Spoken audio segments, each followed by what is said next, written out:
Host country Egypt invites Chief Advisor Professor Mohammad Yunus to attend upcoming DH summit.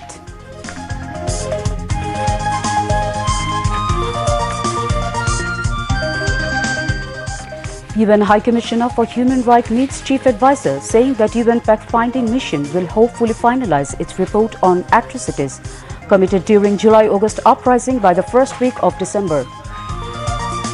Government announces Hajj package with minimum cost of Taka 4,78,156, reducing expenses by more than Taka 1 lakh. Government will give allowances to insolvent journalist families and scholarships to their children, says Information and Broadcasting Advisor. High Court scraps 11 criminal cases filed against BNP chairperson Khaleda Zia, due to leave for London soon for better treatment.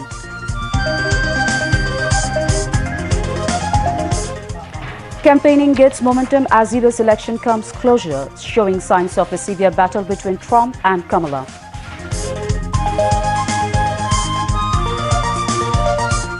And Bangladesh retains SAF women title for the 2 consecutive term, beating Nepal by 2-1 in Kathmandu today. Assalamu alaikum. Welcoming you all news at 10. This is Nazmin Khalid Zubair. You have just heard the headlines. Now move on to the details. Egypt has invited Chief Advisor Professor Mohammad Yunus to attend the DH summit to be held in its capital Cairo in December next. Egypt Ambassador in Dhaka Omar Fahmy handed over the invitation of Egyptian President Abdel Fattah al-Sisi to the Chief Advisor at his office at Tejgaon in Dhaka today.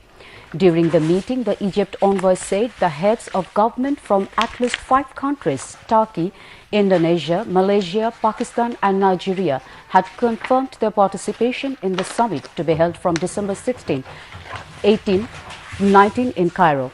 He said an important sideline meeting in the summit will discuss the way to support the Palestinians against Israeli aggression. Omar Fahmy also conveyed his government's support for Bangladesh's interim government in its efforts for democratic transition after the students-led mass uprising in July-August. Professor Yunus welcomed the support and expressed his hope that Egypt and Bangladesh will work hand in hand in different international fora such as the OIC and D8. The Chief Advisor said he would seriously consider participating in the DH summit in Egypt. He said Egypt wants to benefit from Bangladesh's experience in ready-made garment and pharmaceutical sectors and also learn jute cultivation.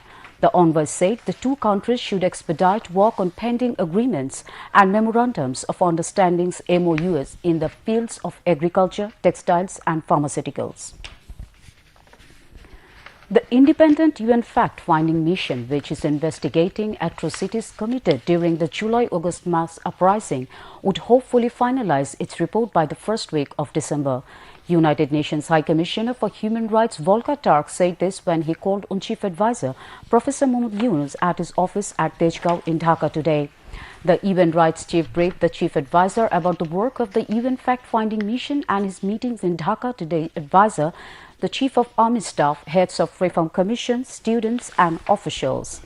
The UN Rights Chief also discussed the work of the International Crimes Tribunal of Bangladesh that is now investigating heinous crimes and crimes against humanity committed during the revolution and reform commissions set up by the interim government to conduct meaningful reforms of the country's institutions. There are so many that need to be fixed, he said, adding that he was also spoken to the members of the Inquiry Commission investigating hundreds of cases of enforced disappearances that occurred during the dictatorship. Volker Turk said his office is extending support to the Inquiry Commission. He also urged the Chief Advisor to strengthen the National Human Rights Commission by making it independent and fully functional. He said the UN Rights Agency would like to strengthen its presence in Dhaka. Chief Advisor Professor Yunus thanked the UN Rights Chief for visiting the country and for his support during the revolution. The Chief Advisor said his government was committed to upholding the human rights of every citizen and also to make sure that development and human rights go hand in hand. He said his government would not repeat the mistakes and the crimes committed by the previous government. The UN Rights Chief and the Chief Advisor also discussed the Rohingya crisis, especially the influx of tens of thousands of new Rohingya taking refuge in Bangladesh after fleeing violence in Myanmar. Volker Turk called for more international support for the Rohingya refugees and sustained efforts to resolve the crisis. The chief advisor sought UN support to create a safe zone in Myanmar's Rakhine state so that the internally displaced people in the region can stay close to their homes. Chief Advisor's Press Secretary Shafiqul Alam and Deputy Press Secretaries Apurva Jahangir and Azad Muzumdar briefed reporters at the Foreign Service Academy this evening. The Press Secretary said the UN High Commission for Human Rights would like to strengthen its presence in Dhaka. Apurva Jahangir said the Bangladesh government has sent a letter to communicate the WHO directly so that you do not have to communicate through the regional director. Deputy Press Secretary Azad Muzumdar said the report published in the Daily Kalbala on the appointment of DC is not true.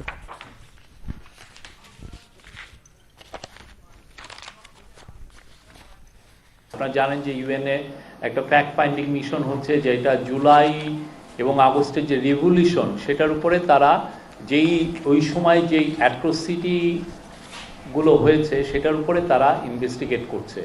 সেই অ্যাট্রোসিটির উপরে তারা একটা report আশা করছে। ওরা আজকে জানিয়েছে যে ডিসেম্বরের প্রথম সপ্তাহে এটার ফাইনালাইজ করতে পারবে রিপোর্টটা, এবং রিপোর্ট করার পরে তারা চিফ অ্যাডভাইজার মহোদয় এবং সংশ্লিষ্ট যে মিনিস্ট্রি তাকে দিবে।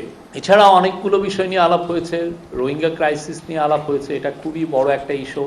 আপনারা জানেন রাখাইন খুবই ভোলাটাইল সিচুয়েশন, সেখান থেকে আসছে, তাদের বিষয়ে আলাপ হয়েছে।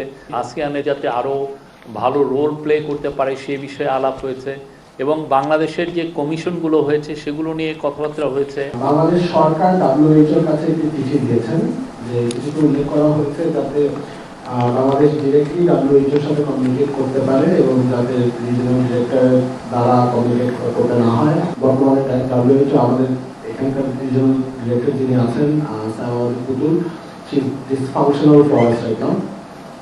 তার বিরুদ্ধে যেহেতু she has been implicated in several criminal cases and financial crimes, সেগুলো WHO-কে জানানো হয়েছে যে ওনার থ্রুতে যাতে কমিউনিকেট করতে না হয় এবং যাতে বাংলাদেশের দিকে কমিউনিকেট করতে পারে, সেজন্য আর্জেন্ট অ্যাকশন নেওয়ার জন্য WHO-কে রিকোয়েস্ট করা হয়েছে। দৈনিক কালবেলায় জনপ্রশাসন সংক্রান্ত ডিসি নিয়োগ সংক্রান্ত একটা বিষয়ে ঘুষ লেনদেনের অভিযোগ নিয়ে একটা রিপোর্ট প্রকাশিত হয়েছিল, এবং সেই রিপোর্টটিকে খুব সিরিয়াসলি নিয়ে সরকার খুবই উচ্চ পর্যায়ের একটা তদন্ত কমিটি গঠন করেছিল। এই কমিটির প্রতিবেদন সরকারের হাতে এসেছে, এবং প্রতিবেদনে আসলে যা জানা গেছে যে প্রকাশিত রিপোর্টটি সত্য নয়। তদন্ত কর্মকর্তারা এটা জানতে পেরেছেন। আমাদের সরকারের পক্ষ থেকে এখন আসলে দৈনিক কালবেলাকে অনুরোধ করা হচ্ছে তারা যেন তাদের রিপোর্টটি পর্যালোচনা করে এবং এ বিষয়ে প্রয়োজনীয় ব্যবস্থা গ্রহণ করে। United Nations High Commissioner for Human Rights Volker Turk has emphasized that the reform of the interim government must be sustainable to prevent abuses of power. Volker Turk was addressing a press conference at Hotel Intercontinental today. During the last 2 months, the changes were visible, he said, lauding the significant role of students and people. Volker Turk said that the fact-finding mission is investigating killing and human rights violation during July-August movement. The report will be submitted within next 1 month. It is important to ensure fair trial of the killings of the July-August movement. There should be one indemnity for the killings, he added. I have met some remarkable individuals over the last 2 days. This time there must be justice. This time reforms must be sustainable and durable, so that the abusive practices of the last decades are not repeated. There are real opportunities and certainly high expectations for fundamental change for the better, for a new approach to governance, development and economic policies grounded in human rights, drawing on the achievements of the recent movements and building strong foundations to overcome divisiveness, discrimination and impunity. United Nations High Commissioner for Human Rights Volker Turk paid a courtesy call on Foreign Advisor Mohammad Tauhid Hussain today.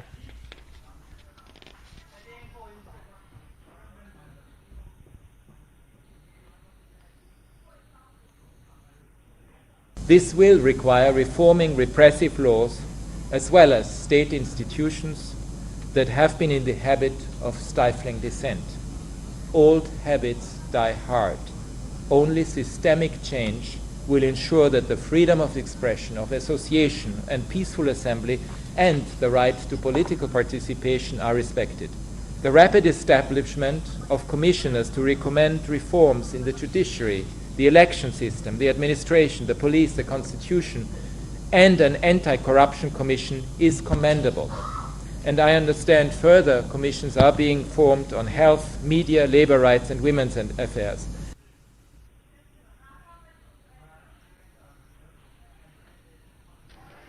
United Nations High Commissioner for Human Rights Volker Turk paid a courtesy call on Foreign Advisor Mohammad Tawhid Hussain today.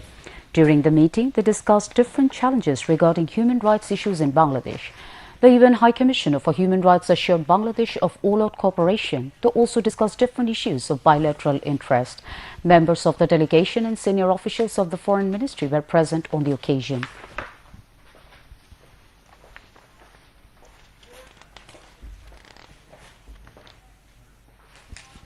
The government has announced 2 Hajj packages for 2025, reducing the cost significantly. At a press briefing today, Religious Affairs Advisor AFM Khalid Hussain said, this year the government fixed 4,78,241 taka as minimum cost under package 1, less than 1,598 taka than the previous years, and 5,75,680 taka under package 2 for pilgrims.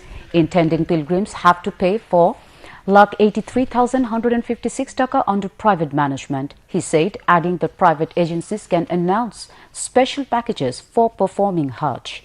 Hajj 2025 will be held on the 9th day of Jil Hajj, depending on moon sighting. A total of 1,27,198 pilgrims will perform Hajj next year like the previous year. The primary registration for Hajj began from September 1st and will continue till November 30 under government and private managements. Information and Broadcasting Advisor Mohammad Nahid Islam has said the government will introduce allowance for the family members of the insolvent journalist and education stipend for their children. He also said that the government will give honorarium and extend all cooperation to those killed and injured during mass upsurge. The advisor informed this while distributing checks of Bangladesh Journalist Welfare Trust for 2024-25 fiscal year at the auditorium of Press Institute Bangladesh (PIB) in the capital today. The information advisors say that election is a part of reform. The election won't be of any use if some necessary reforms could not be made. It will only help change of power, he said. Certainly, huge number of people have not been injured and sacrificed themselves only for change of power, he added. He also highlighted the priorities of the interim government. Among others, Information Secretary Mahbub Farzana, Principal Information Officer Muhammad Nazmul Kabir, PIB DG Farooq Wasif and DG of Films and Publication Department Abul Kalam Muhammad Shamsuddin were present on the occasion. Muhammad Abdullah, Managing Director of Bangladesh Journalist Welfare Trust, presided. জনগণের সামনে হাজির করতে হবে এবং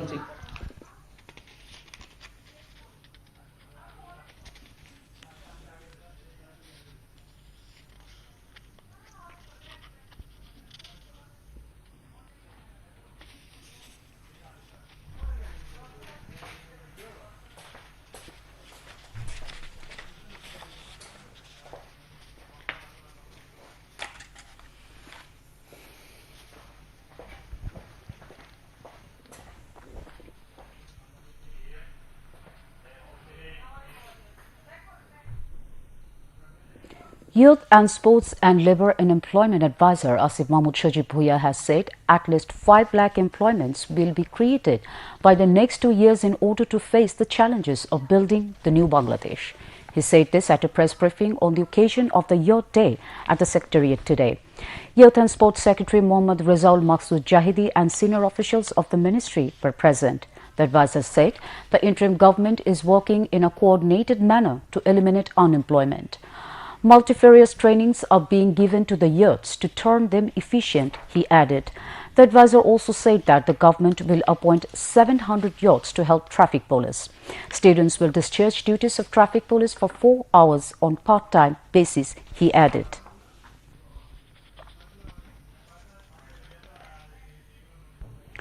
The High Court HC today adjourned till November 6 the hearing on a rule it issued questioning the legality of the 15th Amendment of the Constitution. A High Court division bench of Justice Farah Mahbub and Justice Debashish Rai Chaudhary passed the order as senior advocate Dr. Sharif Bhuiya today argued for eminent citizens including Bodiul Alam Muzumdar, Secretary of Sushashoner Jonno Nagorik Sujon, before the court. Senior advocate Zainul Abidin, Fida M. Kamal and Budruddoja Badul were present for BNP, while advocate Muhammad Shishir Monir was present for Jamaat-e-Islami. Attorney General Muhammad Asaduzzaman was present on behalf of the state. The High Court on August 19 issued a rule asking why the 15th Amendment of the Constitution would not be declared illegal. 5 eminent citizens, including Bodiul Alam Muzumdar, filed the writ challenging the validity of the 15th Amendment. Later, Jamaat and BNP became party in the case. On June 30, 2011, the 15th Amendment to the Constitution of Bangladesh was made during the then Awami League government. The International Crimes Tribunal (ICT) today sent former Deputy Commissioner of Dhaka Metropolitan Police Mirpur Division Josimuddin Molla to jail after showing him arrested in a genocide case filed over the July-August massacre to quell student-led mass uprising. The 3-judge panel of the ICT led by Justice Mohammad Ghulam Murtaza Muzumdar passed the order as police produced the former senior cop before the court, and the prosecution pleaded to show him arrested in the genocide case. Jasimuddin is the first accused to be produced before the tribunal and sent to jail in a case filed over the genocide committed during the July-August massacre. Allowing the prosecution plea, the tribunal showed him arrested in the case and sent him to jail, Prosecutor B.M. Sultan Mahmud said. Chief Prosecutor Muhammad Tajul Islam moved the plea before the court, while Prosecutor Ghazi Monwar Hossain Tamim, B.M. Sultan Mahmud and Abdullah Al-Noman were present during the hearing. The High Court today scrapped total 11 criminal cases filed against BNP chairperson Begum Khaleda Zia. A High Court division bench of Justice A.K. Asaduzzaman and Justice Syed Inayat Hussain passed the orders allowing separate pleas filed for the former Prime Minister. Senior advocates Jainul Abidin and A. Mahbubuddin Khokon, Barrister Nasiruddin Oshim, Barrister Kaisar Kamal, Barrister Raghib Rauf Chaudhary and Advocate Ghazi Kamrul Islam Shajol took part in the hearing for the BNP chief. All these political motivated, baseless and forged cases were filed for harassing the BNP chairperson to fulfill the evil intentions of the previous Awami League government.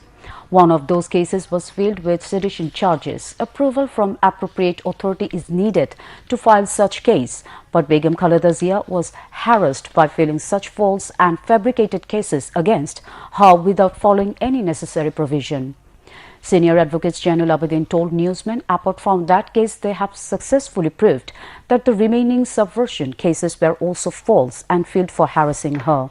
Barrister Kaisar Kamal in his reaction said the BNP chairperson did not get justice from the court earlier despite the fact that the cases were being false and fabricated. Now the path to get justice at the court has opened after the ouster of fascist Awami League government on August 5, he added. Former Prime Minister and BNP chairperson Begum Khaleda Zia is going abroad for treatment next week.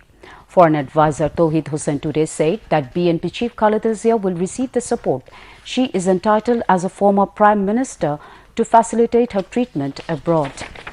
Khaleda's personal physician Professor A.Z.M. Zahid Hussain said yesterday she would be travelling abroad for medical treatment 2.5 months after being released from her prison sentence for corruption. She will first fly to London in a specialized air ambulance to join her son Tariq Rahman before going to a multidisciplinary medical center in another country, according to Professor Zahid.